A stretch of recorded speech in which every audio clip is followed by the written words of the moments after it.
Tyson in the neighborhood, man. Mike Tyson, Undisputed Truth, live on stage at the Hollywood Theater at MGM Grand. Mike Tyson, what is this show?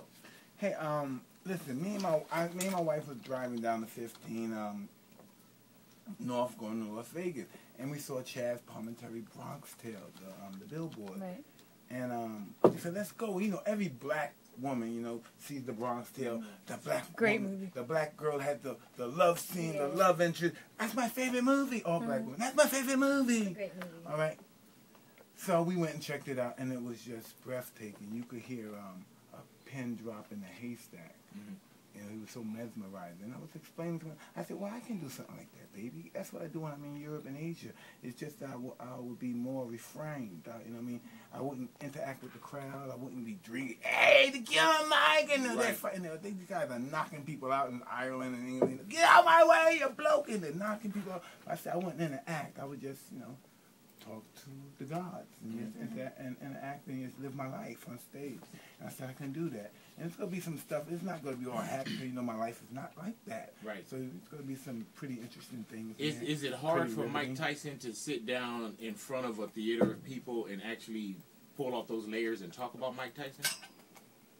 We will see. Right. Do you go in hella prepared, like you know what you're going to talk about, or do you kind of just sit there and you know certain things, then you say, okay, I'm going raw? It's scripted, right? But it's scripted for a raw act. Right. It's scripted for a raw act. My wife, at first she didn't understand the pretense of it, so she's writing the story as I am now.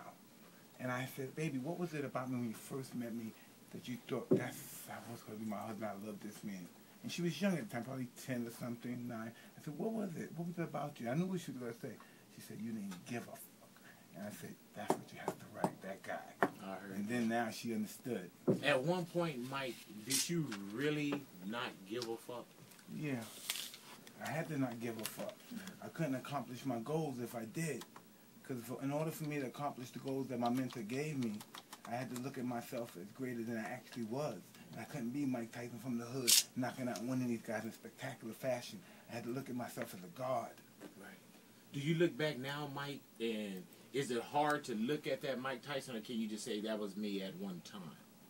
Sometimes it is. Really? Because he's offensive sometimes, but he has to be that way. He has to intimidate the guy. He has to control his whole mind. It's the arts of competition. It's dark arts, but it's successful. When you look at some of the old stuff, Mike, do you ever, like, when you left, either said something or did something, and at that one point, that same day, did you regret it, or do you look back now and say, damn, I could have been a little different on there? Did you regret it that day? No, because if it was something I said, somebody that was who I would have thought was a great conqueror, and, you know, in biblical times or medieval times, must have said it, and that's the reason why I said it. Because it's pretty ominous and intimidating after you conquer the country and you cut the king's head off, and then you have audacity and say, everybody know, bow down to me. Right, and that's what you were doing. Yeah, I was just a kid living my fantasy at the time. Really, though? That's crazy. We got Mike Tyson in the neighborhood, big boy. Big boy.